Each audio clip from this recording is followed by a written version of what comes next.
Hello बोले परम पूज्य गुरु घासीदास बाबा की।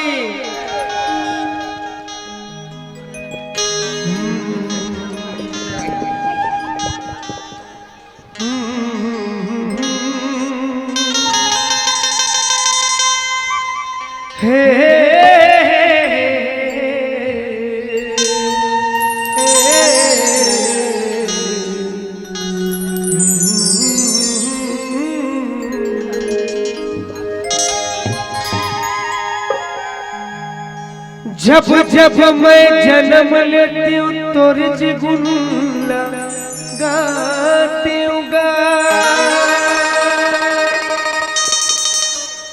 हे सतनाम हे सतनाम सतनामी मैं कहती हूँ। सत्य से धरती खड़े सत्य से धरती खड़े एक सत्य से खड़े आगा सतनामी समाज जिंदाबाद सतनामी समाज जिंदाबाद सत्य से धरती खड़े सत्य से धरती खड़े सत्य से खड़े आगा सतनामी समाज जिंदाबाद सतनामी समाज जिंदाबाद सतनामी समाज जिंदाबाद सतनामी समाज जिंदाबाद।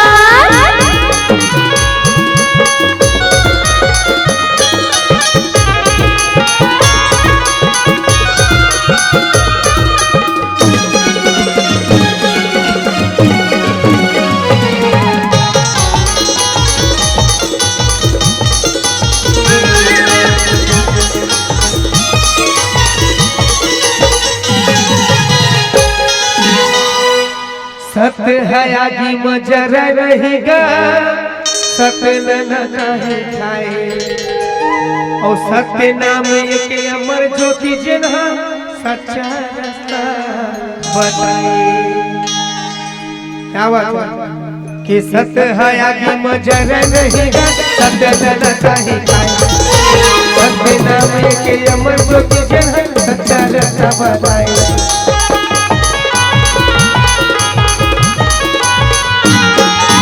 सत्य है आगे मजर रहेगा सत्य न कहे खाए सत्य नाम एक अमर ज्योति यह सच्चा रास्ता बताए। सत्य से खड़े सूर्य चंद्रमा सत्य से खड़े सूर्य चंद्रमा सत्य से दे परिवार सतनामी समाज जिंदाबाद सतनामी समाज जिंदाबाद सतनामी समाज जिंदाबाद सतनामी समाज जिंदाबाद।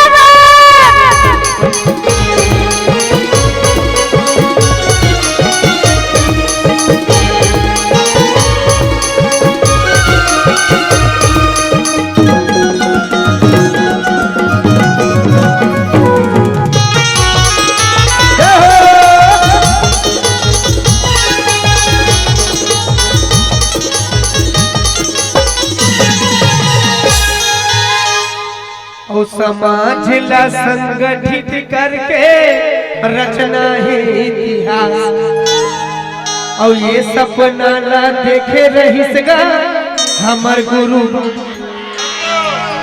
क्या बात है आप सबके ही सहयोग हमारे युवा भाई बन के ही सहयोग से आज समाज सजग बना थे एकत्रित हुआ थे तभी तो गांव गांव समिति बना थे और गांव गांव समाज संगठन बना थे महिला समूह बना थे हमारे समिति के गठन हुआ थे काबर के युवा मन ही आज समाज ला आगे बढ़ा सकते समाज ला आगे पहुंचा सकते तबे कहते हमारे गुरु बालक दास बाबा के कथन है कि समाज ला संगठित करके रचना है इतिहास। और ये सपना ला देखे रहिसगा हमर गुरु बालक रा।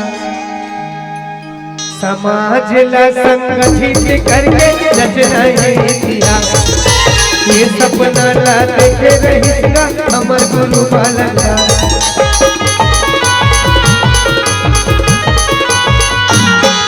समाज ला संगठित करके रचना है इतिहास। ये सपना ला देखे रहिसगा हमर गुरु बालक रा। गर्व से बोलो हो सतनामी, गर्व से बोलो हो सतनामी, रच बोलो इतिहास। सतनामी समाज जिंदाबाद, सतनामी समाज जिंदाबाद, सतनामी समाज जिंदाबाद, सतनामी समाज। जिंदाबाद। सत्य से धरती खड़े, सत्य से धरती खड़े, सत्य से खड़े आगाज। सतनामी समाज जिंदाबाद, सतनामी समाज जिंदाबाद, सतनामी समाज जिंदाबाद, सतनामी समाज जिंदाबाद, सतनामी समाज जिंदाबाद, सतनामी समाज जिंदाबाद, समाज जिंदाबाद, समाज जिंदाबाद, सतनामी समाज। जिंदाबाद। एक बार दोनों हाथ उठा दे, बोल।